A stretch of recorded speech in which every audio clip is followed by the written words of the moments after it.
Hello दोस्तों। दो दोस्त रोहन और राज एक ही कॉलेज से पढ़ाई करते हैं, ग्रेजुएशन करते हैं और उसके बाद उन दोनों की जॉब लगती है। स्टार्टिंग में दोनों काफ़ी इंथुजियास्टिक होते हैं, काफ़ी चीज़ें अचीव करना चाहते हैं अपने लाइफ में। रोहन अपने सीनियर्स के हैबिट को देखता है, वो कैसे लोगों से डील करते हैं, बातें करते हैं, ये सब सीखने की कोशिश करता है। काफ़ी दिन बाद रोहन का प्रमोशन हो जाता है। वहीं राज, जो कि शुरू में जब उसने कंपनी ज्वाइन की होती है वो भी काफ़ी इंथुजियास्टिक होता है, लेकिन कुछ समय बाद उसका सारा मोटिवेशन गिरने लगता है। वो एक्सेप्ट कर लेता है कि शायद उसकी किस्मत में ये सब नहीं और जस्ट एवरेज बनकर रह जाता है।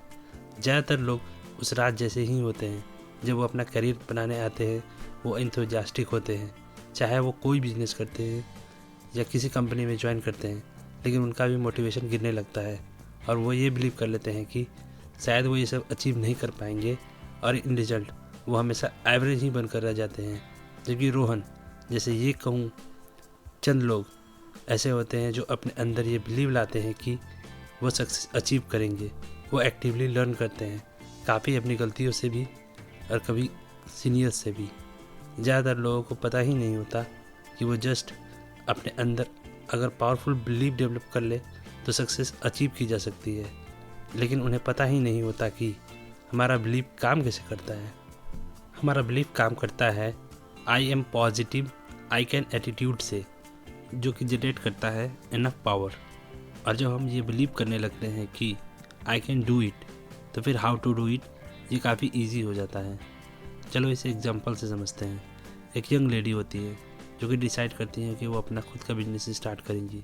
लोगों ने दिखाया कि देखो तुम्हारे पास इनफ पैसे भी नहीं हैं, मार्केट में कितना ज़्यादा कंपटीशन है, तुम्हें कोई एक्सपीरियंस भी नहीं है। स्टिल इस लेडी को बिलीव होता है खुद पे। वे लोगों की बातों को इग्नोर करती है। वो मानती है कि हाँ मेरे पास पैसे की कमी तो है, मार्केट में कंपटीशन भी है। उसके बाद वो रिसर्च करने लगती है अपने कंपटीटर्स को, मार्केट्स को। फिर उसने फाइनली डिसाइड किया कि वो अपना बिजनेस लॉन्च करेंगी नो मैटर व्हाट। चूँकि उनके पास इनफ पैसे नहीं थे तो वो इन्वेस्टर से मिलती है, बिजनेस प्रपोजल देती है। दो इन्वेस्टर्स को उस लेडी का अपने बिजनेस पे प्रति अनक्वेश्चन बिलीफ देखकर इन्वेस्ट करने को राजी हो जाते हैं। इस तरह वो अपने बिजनेस में सक्सेसफुल हो पाती हैं। ऑथर अपने इस बुक में एक डिजीज़ के बारे में बताते हैं जो कि है एक्सक्यूजाइटिस। दोस्तों, आपने अक्सर लोगों को देखा होगा जो अपनी लाइफ में कुछ बड़ा अचीव नहीं कर पाते और बताते फिरते हैं कि वो सक्सेस नहीं हासिल कर पाए क्योंकि उनके पास बेहतर डिग्री नहीं थी, बेहतर एजुकेशन नहीं था। जो बिजनेस नहीं कर पाए वो कहते हैं मैं सक्सेसफुल नहीं बन पाया क्योंकि मेरे पास पैसे नहीं थे, एट्सेट्रा एट्सेट्रा। लेकिन जो एक्चुअल बात होती है ना, कि उनके पास पता ही नहीं होता, उन्हें एक बीमारी होती है जो कि एक्सक्यूजाइटिस। नाउ ये क्या है? यानी लोग अपनी नाकामियों को छुपाने के लिए एक्सक्यूज़ेस ढूंढने लगते हैं और जो भी उन्हें एक्सक्यूज़ेस उनके अकॉर्डिंग ठीक लगता है उसके साथ वो स्टिक हो जाते हैं।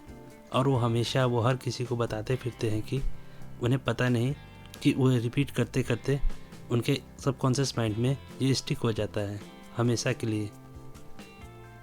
वैसे तो कई सारे एक्सक्यूजेस होते हैं, लेकिन इस बुक में ऑथर ने हमें 4 तरह के एक्सक्यूजेस बताए हैं। चलिए देखते हैं उन्हें one by one. Number 1, health excusitis. मैं बिजनेस स्टार्ट करना चाहता हूँ लेकिन मेरा हेल्थ सही नहीं है, या मैं कुछ एक्स्ट्रा नहीं कर सकता क्योंकि आज काफ़ी थका हुआ हूँ। मैं रनिंग कंपटीशन में पार्टिसिपेट नहीं कर सकता क्योंकि मेरे लेग्स में प्रॉब्लम है, एट्सेट्रा। लोग हेल्थ के रिलेटेड काफ़ी एक्सक्यूजेस बनाते हैं। डॉक्टर सिंडलर्स के great book how to live 365 days a year में बताते हैं कि 3 आउट ऑफ 4 हॉस्पिटल्स बेड जो कि ऑक्यूपाइड किए जाते हैं सिर्फ उन लोगों के द्वारा जो कि इमोशनली इंड्यूस्ड इलनेस से ग्रसित होते हैं। अगर वो बस अपने इमोशंस को अच्छे से हैंडल करे तो वो ठीक हो सकते हैं। ये तो थी बात एक्सक्यूजेस की। नाउ इसका क्या सोल्यूशन है, चलिए हम जानते हैं। सबसे पहले तो अपने हेल्थ के रिलेटेड बातें करना छोड़ दो। बेवजह अपनी हेल्थ की चिंता करना बंद करो। आपको ग्रेटफुल होना चाहिए कि आप हेल्दी हो। आप जो करना चाहते हो अपने लाइफ में वो कर सकते हो। लाइफ को एंजॉय करो। ये सोचो कि आज का जो दिन है वो कितना कीमती है, इसका हर पल का मजा लो। नाउ बात करते हैं सेकंड एक्सक्यूजाइटिस जो कि है इंटेलिजेंस एक्सक्यूजाइटिस।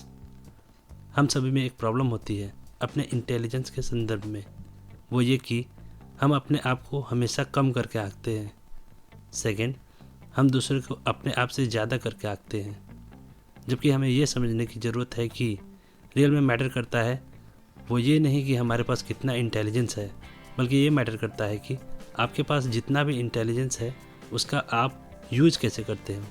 डॉक्टर एडवर्ड टेलर, जो कि one of the nation's foremost psychiatrist, कहा था कि एक बच्चे को अगर साइंटिस्ट बनना हो तो उसके लिए ये ज़रूरी नहीं कि वो रैंक अच्छा लाए या उसके में मिराकुलस मेमोरी हो, ये बहुत तेज़ शार्प माइंडेड हो, बल्कि उसके पास एक चीज़ मस्ट होनी चाहिए, वो है इंटरेस्ट, एंथुजियाज्म अबाउट साइंस।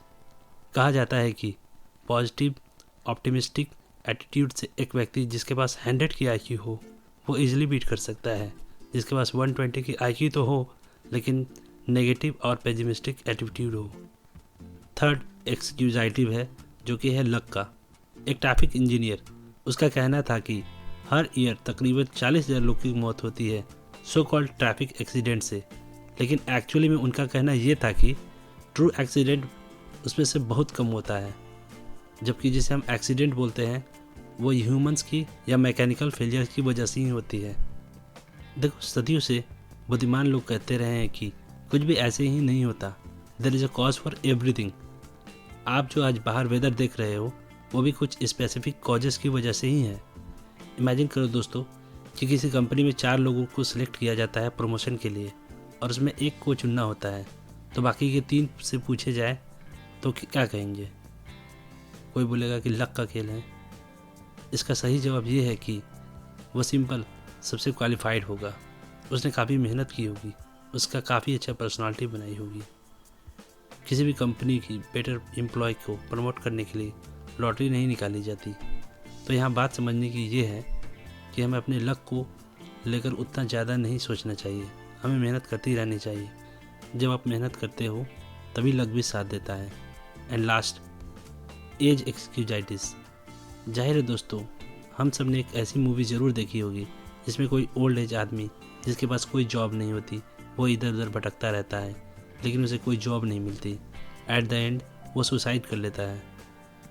और जब हम ऐसे मूवीज़ या सीरीज़ देखते हैं तो ये कहीं ना कहीं हमारे माइंड में बैठ जाती है कि ओल्ड एज बहुत बड़ी प्रॉब्लम है।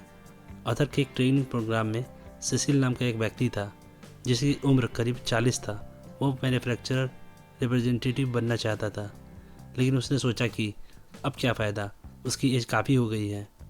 अपने एक ट्रेनिंग प्रोग्राम के बाद ऑथर सेसिल से मिले पर्सनली और पूछा कि सेसिल, तुम्हें क्या लगता है कि एक आदमी की प्रोडक्टिव एज कब से शुरू होती है? तो इस पर सेसिल बोलते हैं कि करीब 20 साल की उम्र से। उसके बाद ऑथर पूछते हैं कि कब तक किसी एक व्यक्ति की प्रोडक्टिव लाइफ एंड होती है? तो सेसिल बोलते हैं अगर वो अच्छे से अपने हेल्थ का मेंटेन करे तो करीब 70 के। ऑथर कहते हैं यानी कि 50 साल। आपकी उम्र कितनी होगी सेसिल? सेसिल बोलता है 40। यानी आपने कि अभी तक 20 प्रोडक्टिव साल गुजार दिए हैं। और कितनी बची है सेसिल? तो सेसिल कहते हैं 30 साल अभी बाकी हैं। ऑथर उन्हें समझाते हैं कि देखो सेसिल, तुमने अभी तक 40% ही प्रोडक्टिव ईयर्स गुजारे हैं, तुम्हारे पास स्टिल काफ़ी प्रोडक्टिव ईयर्स बाकी हैं। नाउ ये चीज़ उन्हें क्रिस्टल क्लियर नज़र आता है कि उनका अपना एक्सक्यूज़ ही था। तो इस स्टोरी से हम सीखते हैं कि सिर्फ उम्र का एक्सक्यूज़ देना कितना बेवकूफ़ा है। तो बस अभी के लिए इतना ही। ये बातें मैंने बताई है एक amazing book called the magic of thinking big, जो कि काफ़ी अच्छी बुक है, आपको ज़रूर रीड करनी चाहिए। लाइक करें वीडियो को अगर आपको कुछ भी वैल्यूएबल लगा हो तो, and do subscribe. Thanks for watching.